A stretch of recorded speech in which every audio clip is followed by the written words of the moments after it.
The Warriors finished their homestand on a couple brutal blowout losses, but Klay Thompson was able to lead a road win in his favorite Chicago Bulls United Center. Almost as good as his 14 three-pointer performance, Klay put up the best all-around performance of the season with 30 points, 6 rebounds, and 6 assists. So let's break it down. No surprise, Golden State started off slow once again. Wiggins finally had a solid game, and when the first split action doesn't lead to anything, he's left isolating the post. I know LaVine isn't the best defender, but the Bulls make a poor decision with multiple weak side help defenders collapsing on a Wiggins spin move, not realizing he's actually been pretty garbage in isolation plays this season.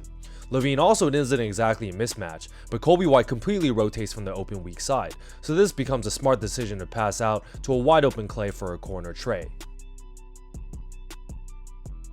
The Warriors' 48-point third quarter was the highest scoring quarter of the year, and Klay opened it up with a 3-ball. With Wiggins and Looney running a high pick and roll, the real action is actually on the weak side involving the Splash Bros to test out Chicago's switching defense. If you notice on Thompson's back pick, the switch between Caruso and White was not communicated well, and this slight hesitation in the defense is all Klay needs to sprint off a second Looney screen up top. Klay's reading of the defense is also underrated, because if you realize that Caruso is not shooting the gap, the counter to this is to keep running towards the ball instead of stopping in your tracks or fading. Wiggins puts in the shooting pocket and Klay drills this one. On the very next possession, the Warriors knew to find a hot shooter. As Steph is leading the semi-fast break, you can see Dario signal to Klay for the down screen. DeMar isn't in the best position here, so a simple pin down gets him to trail Thompson, who uses the pick to curl for a catch and shoot 3-ball that ends up spinning in. Not much of a breakdown here, but on a semi-fast break led by Steph, this is probably one of the more dangerous things in the league. This is nothing more than a mental break from Alex Caruso, who is generally a good defender, but he forgets for a second who he's picking up. And with one foot in the paint, Curry fires a pass for another open catch and shoot by Thompson. Look, the Warriors have not been a good defensive team this season, but the Bulls have rarely been at all, especially with Lonzo still out.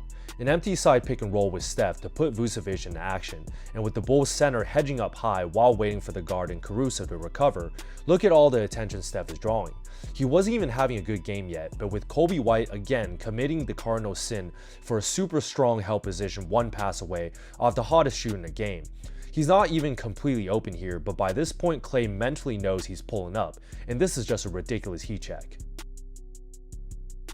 I don't watch the Bulls much, but I get a feeling the coaching staff wants their players to help heavily on the ball and rely on rotations, and here's another example. This was an amazing out-of-bounds play. First pick by Looney to free up Klay, and Chicago is playing straight up. He probably could have pulled up here, but the shot fake gets a defender to fly by, and the dribble penetration attracts a triple team. Again, there is a lot of helping from the Bulls side, so Curry knows his job is to relocate directly to the strong side corner. This is just that splash bro connection from the last almost decade and a half. Tying a season-high 6 assists as well, Klay and Jackson Davis have really been able to develop their chemistry recently. Kuminga gets an on-ball screen that leads to a switch, but the real action is for Thompson to run off the rookie's down screen, but Caruso is badly chasing. Andre Drummond has to come up and show once he realizes Klay is open off the curl, so it's an easy dump-off pass to a rolling TJD for the dunk. Bulls fans must have flashbacks on Klay's performance at that 18-19 season. For his fifth three-pointer of the quarter, we have a non-traditional split action in which Jackson Davis is making a read from the wing instead of the post, but Klay is popping off of Corey Joseph's screen. I believe Chicago game planned to switch off-ball screens only involving the Splash Bros, so I really don't think they gave a shit about Corey Joseph, but this forces Caruso to again have to chase Klay with a non-switch. With TJD making a dribble handoff, this time Thompson could not wait to feast off of Drummond's drop coverage. This is still a tough catch and shoot turning towards his left, but he's on fire and rattles this in.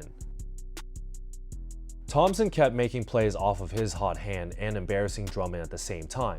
Literally a mirror image of the last play, we have another split action facing the other way when Klay uses the Corey Joseph screen. Caruso is still chasing, but this time the handoff by TJD was predicted by the duo, as Drummond does not want to receive the same fate and goes back up high to show on the pick. The issue is Klay was also able to predict this beforehand for the pass to the short roll. Honestly, pretty good rotation from the weak side low man into Sumu, but he is just too small as Jackson Davis gets to the rim for a layup and the foul. This one was classic Golden State ball movement. Swing to the best shooter on the night, and Caruso has no choice but to try and close out hard and force Klay to put the ball on the floor. He's able to get past after Caruso loses balance, and this is a tough choice by the Bulls. You got two guys on both dunker spots, but if you're Drummond, you cannot help one pass away, knowing you have no rotation from that side. But I get he's a center and wants to go and contest. Another smart dump off pass by Thompson for a big Jackson Davis flush. Another identical off-ball play run by Golden State that mirrors the same exact one I broke down earlier. Same thing, Wiggins in charge, high pick and roll up top, but the real play is on the weak side reads by the Splash Brothers. As Thompson is coming up for the back pick, this time Steph doesn't really use the pick, so there would be no switch.